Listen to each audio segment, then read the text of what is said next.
Magandang buhay sa lahat mga kagray. Bakit po ngayon gabing-gabi na huni na ang palaki tayo ano pa? Nagbablog pa. Sabi nga kung gusto mong maabot ang iyong pangarap, trabahuin mo double time. Magamit po ang gunting, mini shovel. Ito po kasi ay mamamatay na 80 pesos ang bili ko. Tatanggalin ko muna po ito, nasobrahan na yata ng init. Yun, ang dami mga African Nightcrawler paborito talaga nila ito. Mamaya natin ibabalik. Dito lang muna sa gilid. Sobrahan na ng abo. Yung taba grabing taba. Yan lalaki. Yan gusto yung kumuha. Libre po yan. Tanggalin na natin acidic tong dahon. Dami. Talagang mag-alaga ng organic. Culture ng African Night. Yan dami. Taba. Grabe taba niyan. Kaya nasubrahan yata sa taba ito, parang nalunod ba. Kaya po masama din.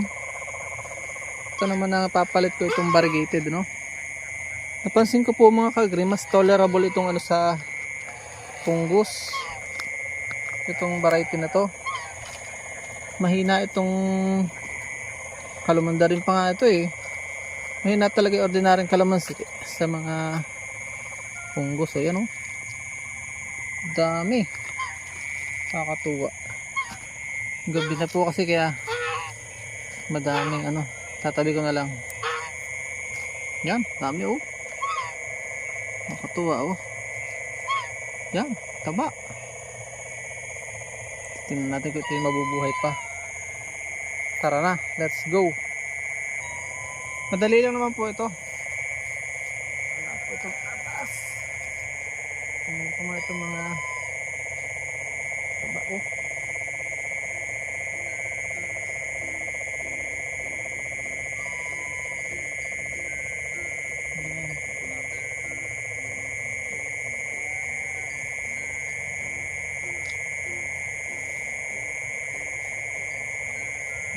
para dito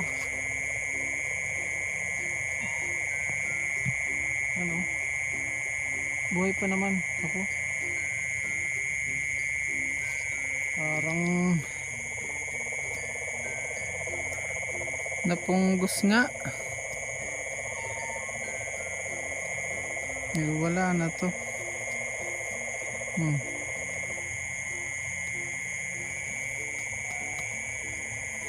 Natin yun, may pag-asa pa. Subukan natin ilipat ng plastic, ibang plastic, pasakali lalagyan natin ng nako wala na, patay na pala. So na lang to, abono wala na, napunggos. Yan ang weakness ng mga kalamansi, mahina sa fungus.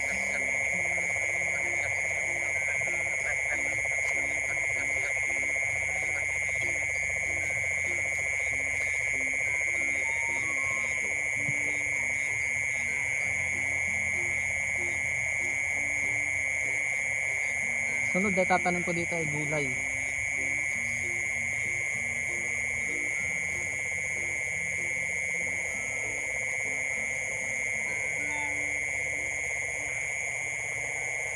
Sa mga gilid, mga gulay naman. Excuse me po.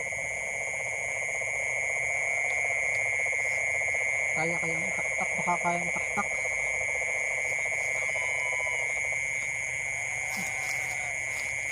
Yun.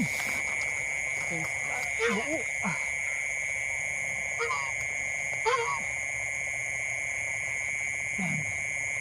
Sayang pa kasi ito kung gugupitin wala, hirap-hirap natin dito tanim.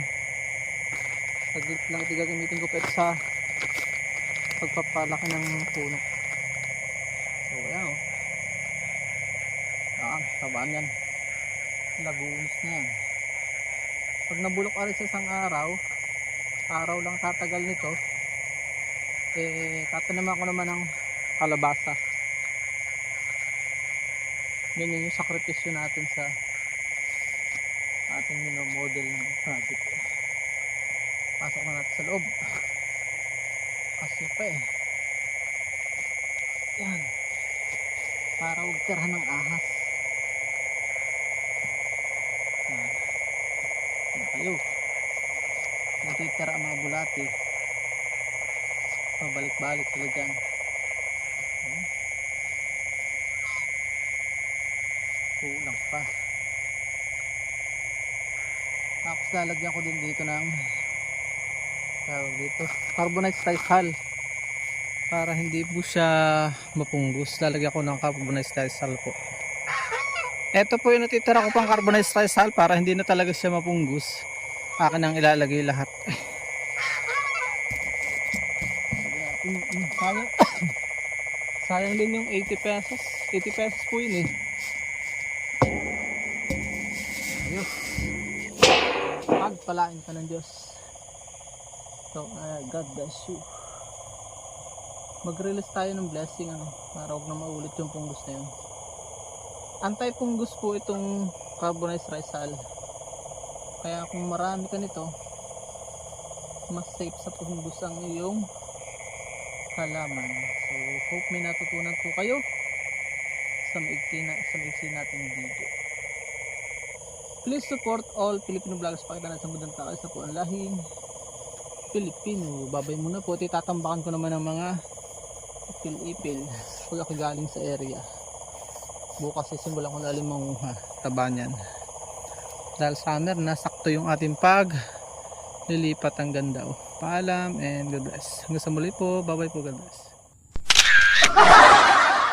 At dyan po nagtatapos ang munti natin vlog. Kung kayo pinapagpala at mahilig kayo sa ganitong klase mga upload, please consider subscribing and hitting the bell icon so that you'll get notification sa mga upcoming namin videos. Ano po? Magkita-kits po tayo sa susunod natin mga vlog. Paalam and God bless. Bye bye po muna.